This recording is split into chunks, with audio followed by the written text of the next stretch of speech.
വില്ലുമംഗലം സ്വാമിയാരെ കുറിച്ച് കേൾക്കാത്തവരായി ആരും തന്നെ ഉണ്ടാവില്ല അല്ലേ? മായക്കണ്ണനെ, അമ്പാടിക്കണ്ണനെ തന്റെ മകനായി ലാളിച്ചു കൊണ്ട് നടന്ന യോഗീശ്വരൻ, തന്റെ നഗ്ന നേത്രം കൊണ്ട് കണ്ണനെ കാണാൻ സാധിച്ച സന്യാസി വര്യൻ.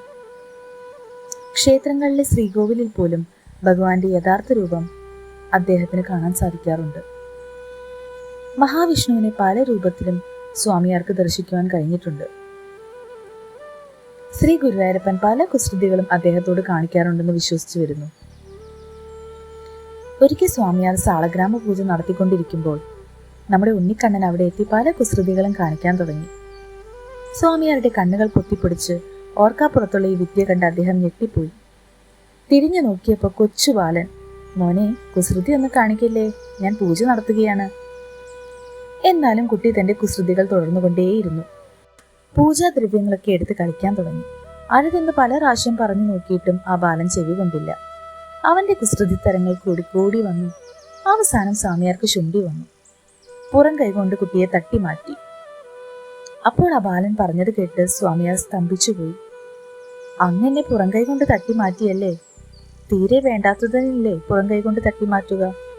എന്നെ വില്ലുമംഗലത്തിന് തീരെ വേണ്ടതായോ? ഇനി ഞാൻ ഇവിടെ നിൽക്കുന്നില്ല, ഞാൻ പോവുക. ഇനി എന്നെ കാണണമെങ്കിൽ അനന്തൻകാട്ടിൽ വന്നാൽ മതി. താൻ പൂജിക്കുന്ന ആ ഭഗവാൻ തന്നെയാണല്ലോ തന്റെ അടുത്ത് വന്ന് കുസൃതികൾ കാട്ടിയത്.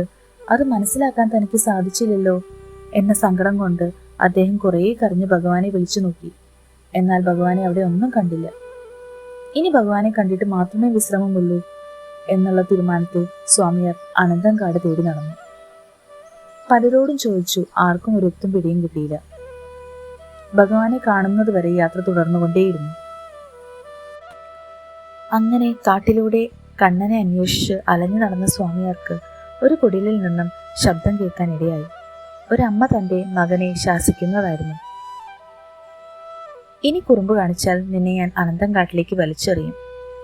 ഈ വാക്കുകൾ സ്വാമിയാർക്ക് അമൃതവർഷം പോലെ തോന്നി. സ്വാമിയാർ ഓടിച്ചെന്ന അമ്മയുടെ കാൽക്കൽ നമസ്കരിച്ചു. താഴ്മയോട് ചോദിച്ചു, അമ്മേ, അനന്തൻകാട് എവിടെയാണ്? സ്വാമിയാരെ കണ്ട് തൊഴുകൈയോടെ അല്പനേരം നിന്ന ശേഷം അടുത്തുള്ള കാടിനെ ചൂണ്ടിക്കാണിച്ച് അമ്മ പറഞ്ഞു, അതാണ് അനന്തൻകാട്. അമ്മയുടെ വാക്കുകൾ കേൾക്കേണ്ട താമസം സ്വാമിയാർ അവർ ചൂണ്ടിക്കാണിച്ച ദിക്കിലേക്ക് ഓടി. എന്നാൽ അദ്ദേഹത്തിന് സ്വന്തം കണ്ണുകളെ വിശ്വസിക്കാനായില്ല. അങ്ങകലെയതാ ഒരു മരച്ചുവട്ടിൽ അനന്തനെ പള്ളിമെത്തയാക്കി പള്ളി കൊള്ളുന്ന ശ്രീ പത്മനാഭസ്വാമി. അരികിൽ മഹാലക്ഷ്മിയുമുണ്ട്. അടുത്തെത്തിയപ്പോഴേക്കും ആ രൂപങ്ങൾ മിന്നി മറഞ്ഞു. അതാ മുന്നിൽ പേലിത്തിരിമുടി ചൂടി ഉണ്ണിക്കണ്ണൻ പുഞ്ചിരി തൂക്കിക്കൊണ്ട് നിൽക്കുന്നു. ഉള്ളിലെ വിഷമങ്ങളെല്ലാം മാറി മനസ്സിന് തൃപ്തിയായി.